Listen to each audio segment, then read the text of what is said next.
everyone that has gotten involved in this project, in each one of the attempts of making a TV show out of Lock and Key, really delivered amazing work.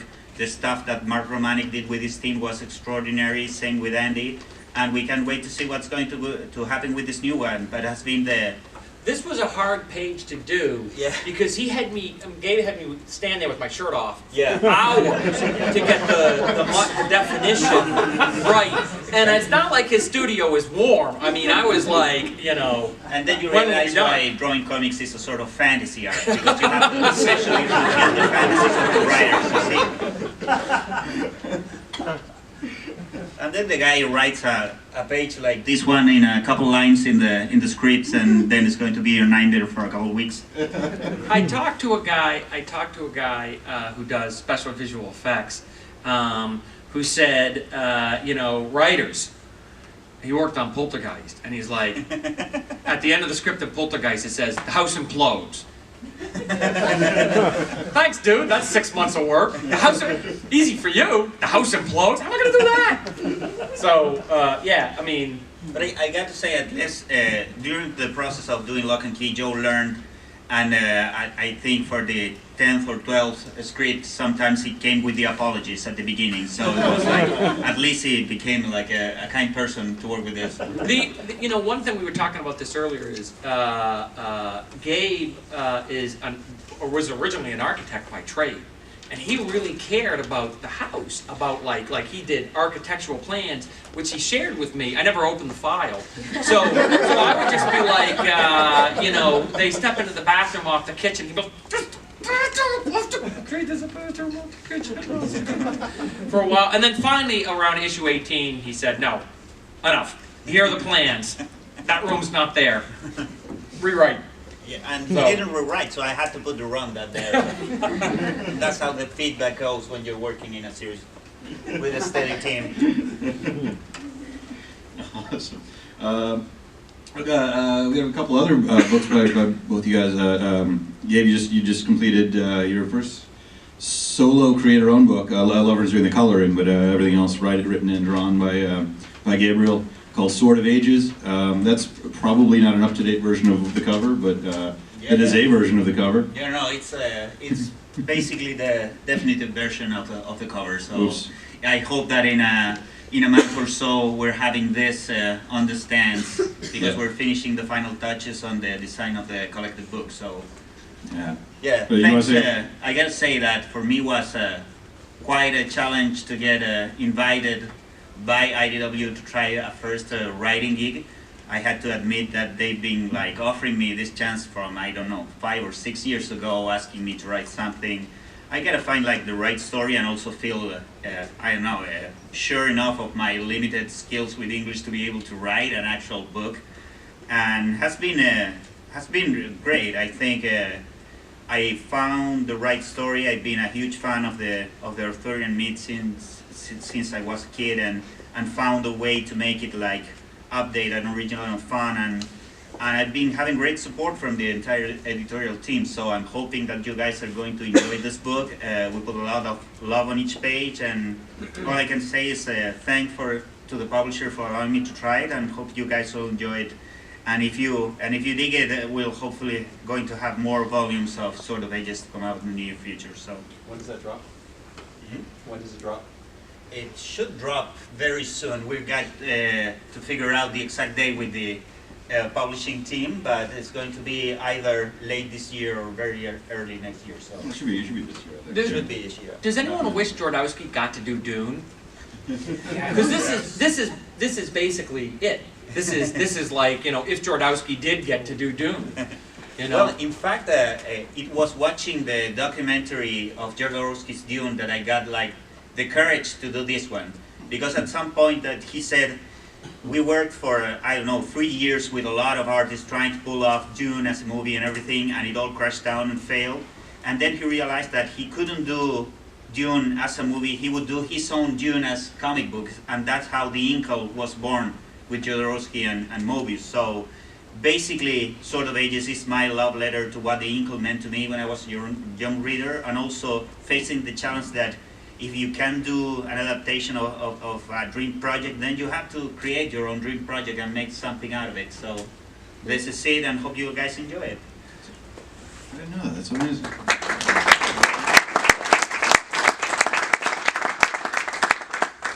And meanwhile, on the Joe side, we're continuing the stories of your character, the Cape, with Jason Ciarmello, Zach Howard, and great Nelson Daniel on colors.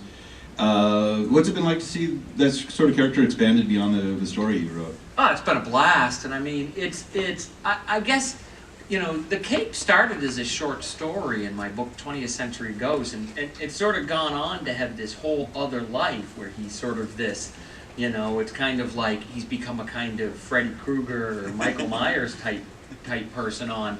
And I mean, I've loved the series. Jason and Zach have done amazing work with the character and the storyline, and you know, and I've kept a hand in creatively, but in a lot of ways I'm mostly just there cheering them on.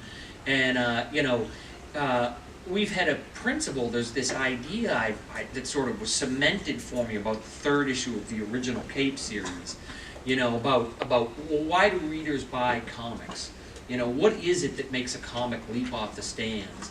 And there was this thing that Jason did, you know, where these two cops are on to Eric, and they know that Eric, they can't prove it, but they know that Eric is a bad guy. And Eric knows they're on to him. And he's flying with his cape above them, and he sees them below, but there's also a zoo. And so he gets a length of log chain, and he has this bear. And he lifts a bear, and he drops a bear on their car. And then he lands, and he's having a phone conversation with his brother on the curb, while behind him the car shakes back and forth. You know, and these bloody cops are, ah! And one of them staggers out, pulls out his gun, and then the bear launches himself at him and tears him down. And you know, he's talking to his brother, and his brother's what's happening in the background. He says, "Oh, just a bear eating a couple cops." And it was such a this you know, you've never seen anything like that in a comic. And so now when, like, you know, if I talk to Jason about, like, you know, creating a special moment in the comic, we always talk about dropping a bear. You know, and I really think that's what comic readers want, is they just want one thing in every issue where you drop the bear. And they feel like, oh my God, I've never seen anything like that before. This makes me so happy. You know? Wow, dropping a bear since... There's a lot of drop the bear. In the new series, there's a lot of drop the bear moments. That's awesome. All right. Yeah. There are the press Hey, you can drop the bear at the Black Crown Pub. Joe, you're welcome to drop the bear in the Black Crown Pub whenever you'd like. I just wanted to say thank you first, John. Any Black Crown readers in the house? Yeah. Yes, thank you so much. Okay, so for those of you who don't know, I'm honored that IDW publishes my Black Crown imprint, which is a curated imprint of comic books that I like to say meld art and alchemy and punk rock. So something a little different, and we've been working feverishly 24/7 for one whole year. So I must tell you that tonight we're throwing an anniversary party for ourselves at St. Mark's Comics, so please be there. 8 o'clock, there will be fun times, swag, cracking tunes. I'm a former DJ, and I'm anxious to get my hand on some turntables, and we're just going to have a great time tonight to celebrate 1 year of publishing, which has been fantastic. So let me tell you a little bit about what's coming up soon. Big switch. Let's go to the, okay, so this is my big scoop. So any Punk's Not Dead readers in the house? All right, I've got hands. Thank you so much.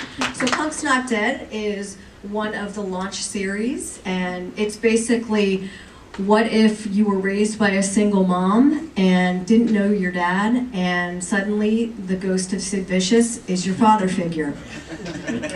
So clearly, you get into a lot of trouble. Well, we did 6 issues of this book, and it did so well that I'm really proud to announce that we are doing a second arc, and it's called London Calling. And this is huge. This is huge because we have a commitment to long form.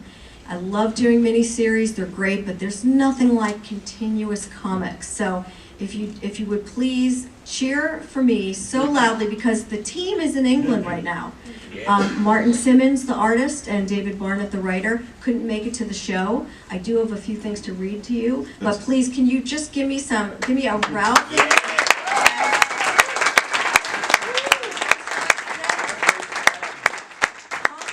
Lives on. And there's a reason we don't have an apostrophe in the title. And it's not just because apostrophes make terrible logos. The kerning problems drive me nuts. We went for the plural intentionally because Sid Vicious is not the only dead punk in the book. You will see other people that may or may not include someone related to the subtitle for this series, which may or may not be London Calling. I'm just saying. If you know me, it could be anyone. It could be anyone. If you know me at all, you might presume it's Joe Strummer. You may or may not be correct. I'm not sure, but I will tell you that the art is unbelievable. Martin Simmons is a powerhouse, and as you can see from this double-page spread, I mean, putting these characters on the London Eye is just like... Yeah, that's awesome. That's just the start. I mean, somebody's got to drop a bear in there, Joe. Yeah. What do you say? Is there a possibility? You never know. Right? Oh, it's so great. So let me just quickly ask the room, is there anyone from Yorkshire, England in the room? Anyone from Northern England in the room? Okay, because I'm going to butcher this accent and I don't want to get punched. Oh, really? There is someone back there? Would you like to come up and read a quote from David Barnett? Or would you like me to completely butcher the accent? Because, sorry? Why did I raise my hand? Okay, so I have to qualify my really bad British accent. I'm married to a Brit. I married my favorite artist in 2000. I started working with him in 1993. And my advice always to people wanting to break into comics is marry well. Because Philip Bond is not only my favorite artist, but he is the secret weapon of Black Crown. Yeah. He is working with me probably more than I work in making this imprint what it is. So I always love to brag about him when I'm on a panel because he's very shy. And he's also chained to a drawing table in Los Angeles right now. But anyway, back to the David Barnett quote. Because the team couldn't be here, I wanted them to talk a little bit about the book. And I teased David because his accent is beautiful. It's amazing.